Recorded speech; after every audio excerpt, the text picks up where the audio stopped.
एक साधु वर्षा के जल में प्रेम और मस्ती से भरा चला जा रहा था कि उसने एक मिठाई की दुकान को देखा जहां एक कढ़ाई में गर्म दूध उबाला जा रहा था। तो मौसम के हिसाब से दूसरी कढ़ाई में गर्मा गर्म जलेबियां तैयार हो रही थीं। साधु कुछ क्षणों के लिए वहां रुक गया। शायद भूख का एहसास हो रहा था या मौसम का असर था। साधु हलवाई की भट्टी को बड़े गौर से देखने लगा। साधु कुछ खाना चाहता था, लेकिन साधु की जेब ही नहीं थी तो पैसे भला कहां से होते। साधु कुछ पल भट्टी से हाथ सेकने के बाद चला ही जाना चाहता था कि नेक दिल हलवाई से रहा न गया और एक प्याला गरम दूध और कुछ जलेबियां साधु को दे दी। मलंग ने गरम जलेबियां गरम दूध के साथ खाईं और फिर हाथों को ऊपर की ओर उठाकर हलवाई के लिए प्रार्थना की, फिर आगे चल दिया। साधु बाबा का पेट भर चुका था। दुनिया के दुखों से बेपरवाह वो फिर एक नए जोश से बारिश के गंदले पानी की छींटे उड़ाता चला जा रहा था। वह इस बात से बेखबर था कि एक युवा नव विवाहिता जोड़ा भी वर्षा के जल से बचता बचाता उसके पीछे चला आ रहा है। एक बार इस मस्त साधु ने बारिश के गंदले पानी में जोर से लात मारी। बारिश का पानी उड़ता हुआ सीधा पीछे आने वाली युवती के कपड़ों को भिगो गया। उस औरत के कीमती कपड़े कीचड़ से लथपथ हो गए। उसके युवा पति से यह बात बर्दाश्त नहीं हुई, इसलिए वह आस्तीन चढ़ाकर आगे बढ़ा और साधु के कपड़ों को पकड़कर खींचकर कहने लगा, अंधा है, तुमको नजर नहीं आता? तेरी हरकत की वजह से मेरी पत्नी के कपड़े गीले हो गए हैं और कीचड़ से भर गए हैं। साधु हक्का बक्का सा खड़ा था, जबकि इस युवा को साधु का चुप रहना नाखुशगवार गुजर रहा था। महिला ने आगे बढ़कर युवा के हाथों से साधु को छुड़ाना भी चाहा, लेकिन युवा की आंखों से निकलती नफरत की चिंगारी देख वह भी फिर पीछे खिसकने पर मजबूर हो गई। राह चलते राहगीर भी उदासीनता से यह सब दृश्य देख रहे थे, लेकिन युवा के गुस्से को देखकर किसी में इतनी हिम्मत नहीं हुई कि उसे रोक पाते।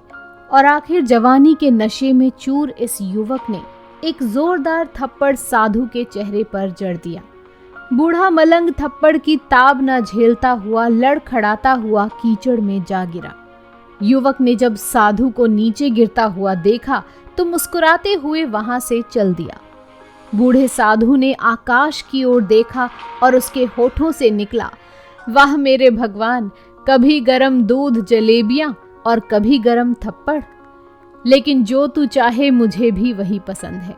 यह कहता हुआ वह एक बार फिर अपने रास्ते पर चल दिया।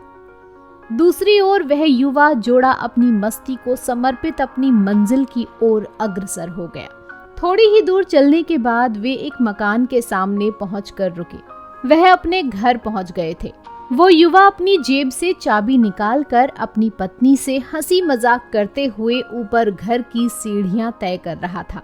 बारिश के कारण सीढ़ियों पर फिसलन हो गई थी। अचानक युवा का पैर फिसल गया और वह सीढ़ियों से नीचे गिरने लगा। महिला बहुत जोर से शोर मचाकर लोगों का ध्यान अपने पति की ओर आकर्षित करने लगी, जिसकी वजह से काफी लोग तुरंत सहायता के लिए युवा की ओर लपके, लेकिन देर हो चुकी थी। युवक का सिर फट गया था और कुछ ही देर में ज्यादा खून बह जाने के कारण इस नौजवान युवक की मौत हो चुकी थी। कुछ लोगों ने दूर से आते साधु बाबा को देखा तो आपस में कानाफूसी होने लगी कि निश्चित रूप से इस साधु बाबा ने थप्पड़ खाकर युवा को श्राप दिया है, अन्यथा ऐसे नौजवान युवक का केवल सीढ़ियों से गिरकर मर जाना बड़े अचंभे की बात लगती है। कुछ मनचले युवकों ने यह बात सुनकर साधु बाबा को घेर लिया। एक युवक कहने लगा कि आप कैसे भगवान के भक्त हैं जो केवल एक थप्पड़ के कारण युवा को श्राप दे बैठे। भगवान के भक्त में रोष व गुस्सा हरगिज नहीं होता। आप तो जरा सी असुविधा पर भी धैर्य न कर सके। साधु बाबा कहने लगा, भगवान की कसम, मैंने इस युवा को श्राप नहीं दिया। अगर आपने श्राप नहीं दिया तो ऐसा नौजवान युवा सीढ़ियों से गिरकर कैसे मर गया? तब साधु बाबा ने दर्शकों से एक अनोखा सवाल किया कि आप में से कोई इस सब घटना का चश्मदीद गवाह मौजूद है? एक युवक ने आगे बढ़कर कहा, हाँ, मैं इस सब घटना का चश्मदीद गवाह हूँ। साधु ने अगला सवाल किया, मेरे कदमों से जो कीचड़ उछला था, क्या उसने युवक के कपड़ों को दागी किया था? युवा बोला, नहीं, लेकिन महिला के कपड़े जरूर खराब हुए थे। मलंग ने युवक की बाहों को थामते हुए कहा, फिर युवक ने मुझे क्यों मारा? युवक कहने लगा, क्योंकि वह युवा इस महिला का प्रेमी था और यह बर्दाश्त नहीं कर सका कि कोई उसके प्रेमिका के कपड़ों को गंदा करे, इसलिए उस युवक ने आपको मारा।